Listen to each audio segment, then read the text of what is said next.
Hello అండి, నమస్తే. Welcome back to my channel Meenu's kitchen and tips. ఎండాకాలంలో బాగా చలువ చేసే డ్రింక్స్లో మజ్జిగ ఒకటి కదా. సో నా స్టైల్లో మసాలా మజ్జిగ ఎలా ప్రిపేర్ చేయాలో చూద్దాము. నేను ఒక జార్ తీసుకున్నాను. దాంట్లో 1 కప్పు వరకు పెరుగుని వేసుకున్నాను. తరువాత అందులోనే 1 గుప్పెడు వరకు బాగా కడుక్కున్న పుదీనాను కూడా వేసుకున్నాను. దాంట్లోనే 1 గుప్పెడు కొత్తిమీర తరుగును కూడా వేసేసుకున్నాను. రుచికి సరిపడా ఉప్పును కూడా వేసుకున్నాను. నేను ఇక్కడ పింక్ సాల్ట్ని యాడ్ చేశాను.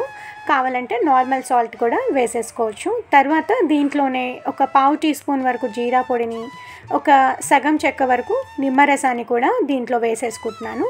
తర్వాత ఇప్పుడు 1 పెద్ద గ్లాసు వాటర్ని కూడా ఈ జార్లోనే యాడ్ చేసేస్తున్నాను. తర్వాత నేను 1 ఇంచు అల్లాన్ని ముక్కల కింద కట్ చేసుకొని పెట్టుకున్నాను. ఆ అల్లం ముక్కల్ని కూడా ఈ జార్లో యాడ్ చేసేసి ఒకసారి బాగా గ్రైండ్ చేసేయాలన్నమాట.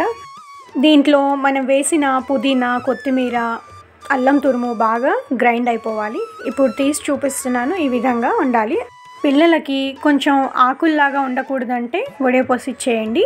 పెద్దవాళ్ళైతే ఇలాగే తాగేసేయచ్చు. చాలా బాగుంది టేస్ట్. ఎండాకాలంలో ఇలాంటి చలువ చేసే డ్రింక్స్ తాగుతూ డీహైడ్రేషన్ అవ్వకుండా చూసుకోండి. అంతే అండి. ఈ వీడియో మీకు నచ్చితే లైక్ చేయడం మర్చిపోవద్దు. మరిన్ని మంచి వీడియోస్ కోసం please like, share and subscribe to my channel Meenu's kitchen and tips. Thanks for watching.